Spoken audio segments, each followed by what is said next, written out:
Well, good morning or good afternoon, Northwake. It's pretty interesting to be talking to you by video, and we were supposed to be together in adult discipleship this morning. Ironically, our lesson today was talking about when work becomes fruitless. Never could I have imagined that work and toil to prepare a Sunday morning lesson would have been met by a tornado watch. But I hope you're all safe. And Mark just asked that maybe I go through the lesson, and hopefully it's encouraging to you. It was certainly encouraging to me as I walked through it in preparation this week. I just give an example of how work can really become frustrating or futile, even in the 24 hours, much less alone a work week. I'm sure you have lots of examples that come to mind. And this week, Tim Keller really helps us to think about why work feels this way. If we look back at the last couple of weeks, in week one, you learned a little bit about that God included work in his perfect creation. Genesis 2:15 says the Lord put Adam in the Garden of Eden to work it and keep it. You discussed how to define work and why it was fundamental to part of God's creation. You considered what it looked like initially. In week two, you talked a little bit about how work was meant to serve others and not our own purposes. 1 Peter 4:10 says, each of you should use whatever gift you've been given to serve others as faithful stewards of God's grace in its various forms. So you discussed ways to see work as a calling and a means to serve other, rather than a means just to serve ourselves and our own needs. This week in chapter 5, we're going to examine how work has changed as a result of the fall. Genesis 3:17 says, cursed is the ground because of you. In pain you shall eat of it all the days of your life. And my first reaction is, what do you mean? Work was part of God's design and part of his perfect creation. It was meant as a way for us to reflect his character in a life-giving way to serve others. But sometimes it feels fruitless. It feels hard. It feels frustrating. Our outcomes are not what we expected. And it feels like a bait and switch. But God's perfect design for work is, while it's not how we experience it, there's still many opportunities for us to serve him through the way we approach our work. So this week, we'll examine what went wrong. We'll do some root cause analysis. And I hope, too, you'll be encouraged by a view towards the future when all will be redeemed. So let's start first by talking about the curse on work. And we're going to reference Genesis 3:17 to 19. So if we just read that passage really quickly, it says, and to Adam he said, because you have listened to the voice of your wife and have eaten of the tree of which I commanded you, you shall not eat of it. Cursed is the ground because of you. In pain you shall eat of it all the days of your life. Thorns and thistles it shall bring forth for you, and you shall eat of the plants of the field. By the sweat of your face you shall eat bread till you return to the ground. For out of it you are taken, for you are dust, and to dust you shall return. So you know the story pretty well. God gave everything in the garden to the man and the woman. He gave them one instruction, and that was not to eat of the tree in the center of it. I'm sure we can all imagine Adam and Eve getting closer and closer to see what that tree was all about. But ultimately they were deceived. The serpent was crafty and said, you will not surely die if you eat of it. You'll just become more like him. They ate, their eyes were opened, they became aware of their nakedness, their insufficiency, and they were ashamed. And beginning in verse 16, the passage says that there was a consequence. To the woman, pain in childbearing and in relationship with her husband, and to the man, pain in labor in the work as he tried to provide for his family. But is work the curse? It clearly doesn't say that. It doesn't say that because you disobeyed, you now must work. Work was originally good. It was only because of the curse, because of their deception and following in Satan's plan, that now work was under a curse. Genesis chapter 1 showed us what blessed work can look like. It showed that it's full of creativity, fruitfulness, progress, and satisfaction. And God intended for man to follow that pattern of good work. It reflected God's character. But man's decision to go their own way was really a turning point, a decision to go against the grain of God's created order and purpose, and sin was brought a curse upon it. The result for humankind was that there was self-awareness of our nakedness, shame, insecurity, inadequateness, and all the things that we're trying to accomplish. And Tim Keller describes this by saying man now knew that things weren't quite right. There was now a restlessness inside of them in their relationship to one another, to their creator, and to God's creation. And we continue to feel that in our daily work, whether it's going to a place of work, working at home, working in church when tornado warnings pop up, We feel that restlessness, that things just aren't quite right. We also are doing work in a culture that seeks to fill emptiness and restlessness with all manner of meaning and purpose. We're constantly encouraged to do better, to improve, maybe even to look elsewhere when things get hard for the purpose of finding that ultimate fulfillment in work. Not all those things are bad. It really has to do with whether or not work is an ultimate thing or a good thing that's meant for other purposes. In the context of work, I certainly feel inadequate in my job. I feel fruitless sometimes in the work that I do, maybe redoing the work that I just did last week. It can lead to restlessness. It can lead to searching. It can put stress on my relationships with my coworkers and relationship with my wife. And so that feeling definitely creates uncertainty in the work that I do. Verse 16 to 19 that we read really explains why the root of our restlessness is in man's separation from God, which was caused by sin. After a good picture of God's perfect design in Genesis 1 and 2, Genesis 3 now shows us how the two great tasks of life, love and work, were turned on their heads as a result of disobedience and sin and are now excruciatingly hard. So I want you to think for a minute. You can pause, but just think of some examples of thorns and thistles in your work. Maybe record a couple. Think about those thorns and thistles in terms of relationships, maybe the actual work that you're doing. For me, a personal story of just this past week, we had an unexpected disruption in one of our key suppliers. Not expected. Work was hard. It took us away from everything else that we were supposed to be accomplishing that week. So make some connections between how you see what God's perfect design was and the thorns and thistles that are coming up that we all have to deal with. So I think just summarizing this section, I would say, the fall didn't make work itself or didn't create work as a consequence. It made good work difficult. So work is not bad. We saw that in the beginning, but now it's much more difficult. Keller's point that recognizing the curse helps us avoid both cynicism and surprise when work is hard. I shouldn't be shocked when there's an accident and I'm running late for an important meeting. I shouldn't be shocked when a team member drops the ball when I told them what to do a couple times. Shouldn't be shocked either when my best plan failed to anticipate one particular scenario and now I'm feeling frustrated. So the key part Tim Keller asks us to think about is good work certainly exists in a world sustained by God, but it's clearly frustrated in a world of sin. The second thing we're going to talk a little bit about is just that reality now of fruitlessness. So if curse, essentially work is now under a curse, the reality is that we'll face toil and futility, fruitlessness. And so I want you to turn quickly to Ecclesiastes 2. For now, we'll just read verses 18 to 23 in Ecclesiastes.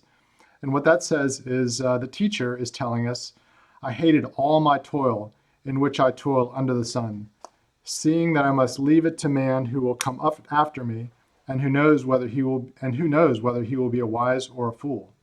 Yet he will be the master of all for which I toiled, and used my wisdom under the sun. This is also vanity. So I turned about and gave my heart up to despair over all the toil of my labors under the sun, because sometimes a person who has toiled with wisdom and knowledge and skill must leave everything to be enjoyed by one who has not labored for it. What has a man from all the toil and striving of heart with which he toils under the sun?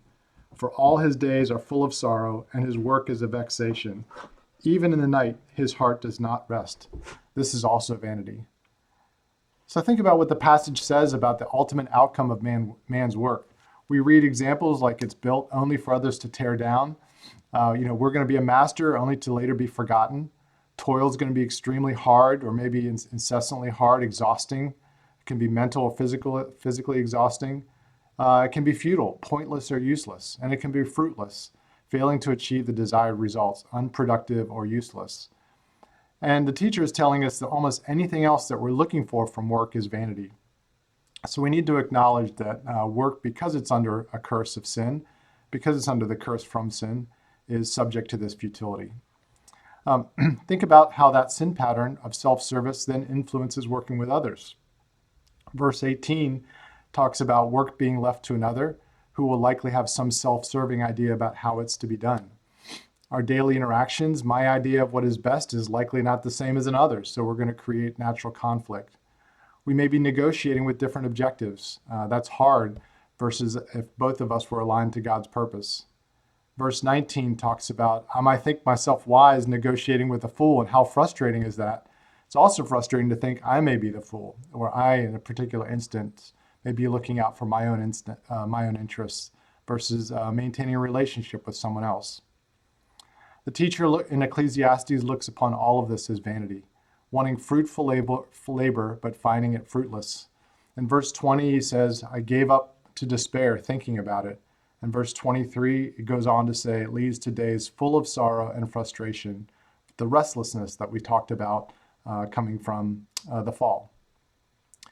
So think a little bit about, maybe take a pause and think about which aspects of fruitlessness do you experience the most? Maybe write down some things where you think work can be pointless, referencing verses 18 and 19. Maybe some areas where you feel like work just leads to despair, personal despair. We throw our hands up, we want to give in. Maybe think about some instances where work can be selfish. We leave it to someone who didn't work for it, and we don't want that to occur. When is work selfish?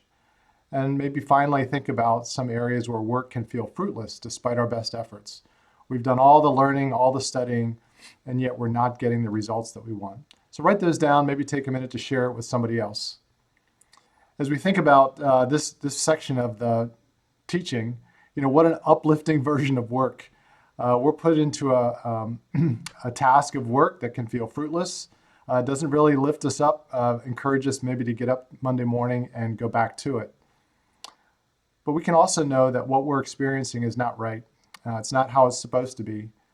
Keller talks about it by saying that there is a deeper spiritual reality to our frustrations. It reflects the disorder brought on by sin. Frustrations might be more about what we're looking for from work but can't get. Perhaps our focus is too much on ourselves. We're looking for work to glorify ourselves, to attain mastery for self, find the greatest level of efficiency. But instead, maybe those thorns and thistles are there to humble us, to remind us of our smallness in God's huge creation. Maybe they're to remind us that restlessness and frustration we feel is perhaps to point us back to the reality of our separation from God, and to seek the answer for it, and to ask why is that. Before we leave Ecclesiastes, let's look at verses 24 to 26. After talking about the vanity of toil, the teacher says, however, in verse 24, there is nothing better for a person than that he should eat and drink and find enjoyment in his toil. This also, I saw, is from the hand of God. For apart from him, who can eat or who can have enjoyment? For to the one who pleases him, God has given wisdom and knowledge and joy. But to the sinner, he has given the business of gathering and collecting, only to give to one who pleases God. He says, nothing is better than to eat, drink, and find enjoyment in our toil. That's from the hand of God. Fulfillment is not to be found in the toil, but in God alone. So Ecclesiastes offers us then both realism of work and hope. Work is both meaningful and meaningless simultaneously. I'm going to leave it to the following teachers to keep digging into that contrast. But let's think about that as we go on to the rest of what Tim taught us in chapter 5 this week. So we learned that work is under a curse. We learned that because of that, we should expect fruitlessness. So how do we cope with that? Let's talk a little bit about coping with the brokenness of work. And let's think about how faith should reshape our perspective. Work is good, we learned, but it's cursed. Yet we're called to work that can feel frustrating. Let's read a story of the disciples in John 21. So in John 21, verses 1 to 8, we see Jesus, after his resurrection, appearing to the disciples yet again. And starting in chapter 1, verse 1, it says, after this, Jesus revealed himself again to the disciples by the Sea of Tiberias. And he revealed himself in this way. Simon Peter, Thomas, called the twin, Nathanael of Cana in Galilee, the sons of Zebedee, and 2 others of his disciples were together. Simon Peter said to them, I am going fishing. And they said to him, we will go with you. They went out and got into the boat, but that night they caught nothing. Just as day was breaking, Jesus stood on the shore, yet the disciples did not know that it was Jesus. And Jesus said to them, children, do you have any fish? And they answered him, No. He said to them, Well, cast the net on the right side of the boat, and you will find some. So they cast it, and now they were not able to haul it in because of the quantity of fish. The disciple whom Jesus loved, therefore, said to Peter, It is the Lord.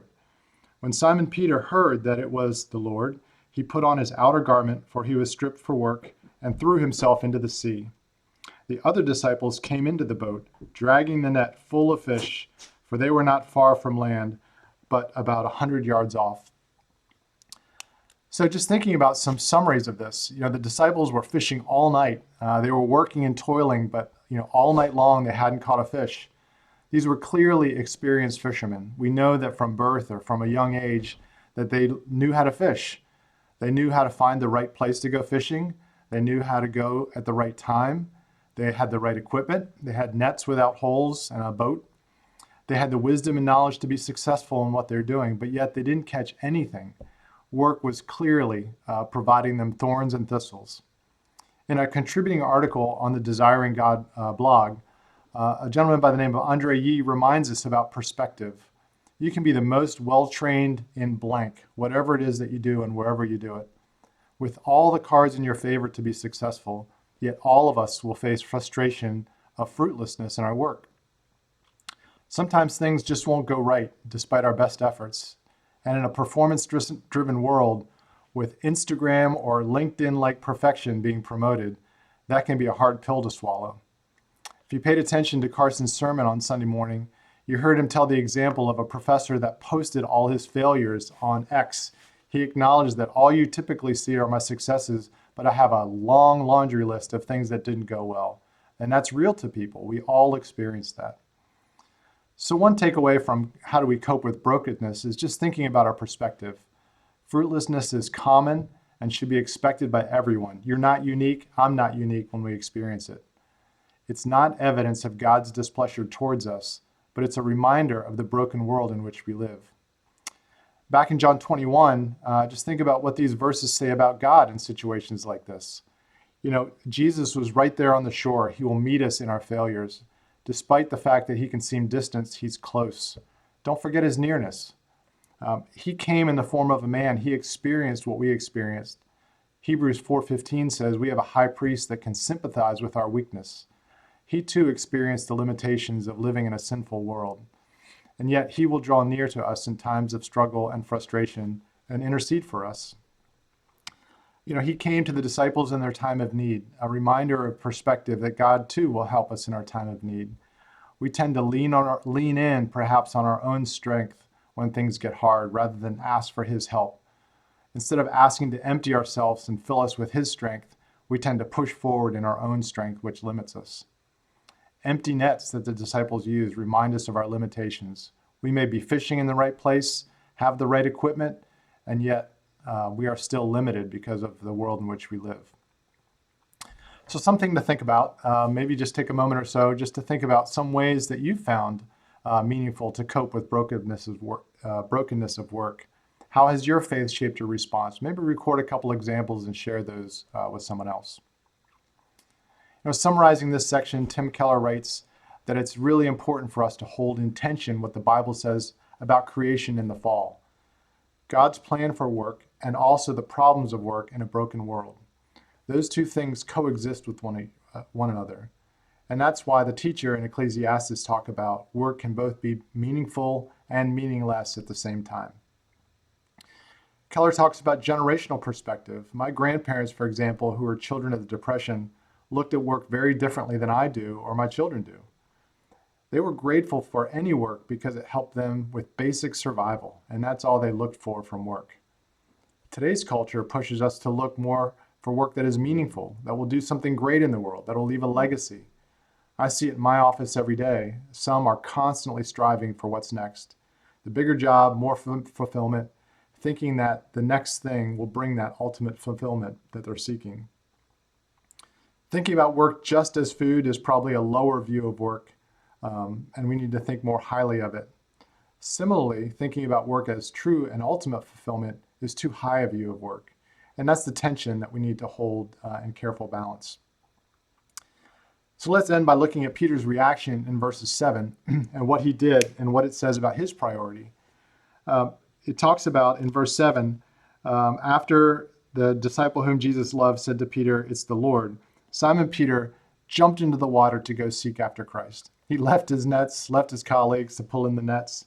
But it says something about Peter's priority. He knows that Jesus is the true prize in life, and in work and in everything else. Just grinding it out to survive and just get through the day misses what he might be asking for us in that circle of influence that we have in our jobs. Looking past him to maximize our success for ultimate fulfillment also misses him by focusing our efforts on ourselves rather than on him. Back to the article, Andre Yee states that the ultimate prize of our work isn't the successful outcomes themselves, but seeing and savoring Jesus in our diligent labors. Coping means taking the focus off of me and putting it onto him and his purposes. So kind of moving to then, after we've learned how to cope, how do we really get the hope of God's redemption, that promise of ultimate restoration, into the way we think about our work? So it's easy to focus on the near-term circumstances. How do we look longer term and have that hope influence the way that we think and cope? Keller ends chapter 5 by noting that Christians can take consolation that the way it is now is not the way it will be. We've read the creation account and know how work was designed to be, that God intended it for our flourishing. He intended to be part of his creation story. And Keller notes that even though it's under a curse, work can produce both thorns and food. That's the tension we talked about. In Genesis 3:18, we read, "Thorns and thistles it shall bring forth for you, and you shall eat the plants of the field." So while it falls short of the promise, we get glimpses of that in our work too. It's not always and only fruitless, and reminds us that one day all things will be restored. Let's look at Ephesians 1, verses 7 to 10 quickly, and get a glimpse of that restoration, why we can have hope in that. So beginning in verse 7, it says, "In him, in Jesus, we have redemption through his blood, the forgiveness of our trespasses according to the riches of his grace, which he lavished upon us in all wisdom and insight, making known to us the mystery of his will, according to his purpose, which he set forth in Christ, as a plan for the fullness of time to unite all things in him, things in heaven and things on the earth." We can have hope in the knowledge that through Jesus, in the fullness of time, all things will unite in him. All will be restored to the way it once was, things on heaven and on earth. We can accept that things will fall short while here on earth, knowing that because of Jesus' death, burial, and resurrection, the way it is, love, life, work, relationships, is not the way it will be. The curse of sin will be lifted, and God's creation will be restored to its original design. So maybe take a minute to think about that. Maybe write a couple examples. How does knowing that Christ's work is complete, how does that change the way we view our incomplete work? Maybe share a response, think about that. How does that knowledge help you, or how do you think it could help you get through the day-to-day, the toil and the thistles that are sure to come? So kind of summarizing what we talked about today, we acknowledged early on that there's a curse on work. Good work exists in a world that's sustained by God, but it's frustrated in a world of sin. As a result of that, we need to be cognizant that fruitlessness is a reality. Work is both meaningful and meaningless, but we're going to face thorns and thistles as we try to work out whatever it is tasks we have during the day or week. Third thing we talked about is there's a way to cope with broken work. Our frustrations should take the focus off of us, place it on him. We need to lift our eyes to think about Jesus as the prize. That perspective helps us think about other ways that we can influence the world around us, and not just the specific task and what it means to us personally. And then finally, we talked about placing our hope in the redemption, looking forward to see that Jesus' work on the cross can assure us that one day brokenness will once again be united in him. Love and work will be restored to their intended design, and for work specifically, we get a glimpse of that design by looking at the early chapters of Genesis. Keller's makes the point in his chapter that the gospel gives us a new story for our work, one that's focused on Jesus and his purposes and not on us and our purposes. The gospel can help us see through the present reality of frustrating work to find joy in His presence and promise. So, an interesting way of talking about this today. I really wish we could have been together to talk about a few things and share with one another. Maybe just lastly, I'd ask you to spend some time reflecting on this a little bit. And I'll just ask you to do that in 3 areas. The first is just identifying fruitlessness. Take a few minutes to ask yourself, what causes the kind of fruitlessness that we discussed earlier today? When it feels pointless. Where do you see examples of thorns and thistles in your specific field or your profession? And remember that all of us work. It's not just going to work at a specific location.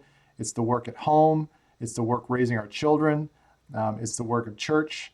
Think about where you see thorns and thistles and frustrations that maybe lead us to grumbling.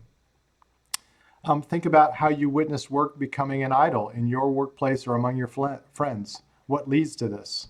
So all of that is related to help us think about identifying fruitlessness, or what we identify as fruitlessness toil in our work. The second thing I'd ask you to talk about, and this is when I wish we were in person, because my wife Barry had some great examples of thinking about gospel remedies. And what this is meant to do is really examine your heart. Consider some specific areas where your work feels fruitless from the examples before, and how might the gospel reframe that challenge for you? Write down a few examples. Maybe think about particular verses that come to mind, or practices that you've heard others do that could help you really examine your heart and why that frustration comes up. It's really a heart focus. And lastly, I just ask you to think a little bit about, based on today's discussion, what's one concrete change you feel called to make in your approach to work this week? Write it down, share it with somebody else, have somebody hold you accountable, maybe from your grow group or a spouse or a friend. But think about, after you've reflected on coping with the brokenness of work, identifying what makes it feel fruitless for you, thinking about how the gospel can change that. What's one thing that you'll try and do this week to change your perspective? So thanks so much for listening through a video format. I look forward to being back together when there's not a tornado watch in the coming weeks. Take care. See you soon.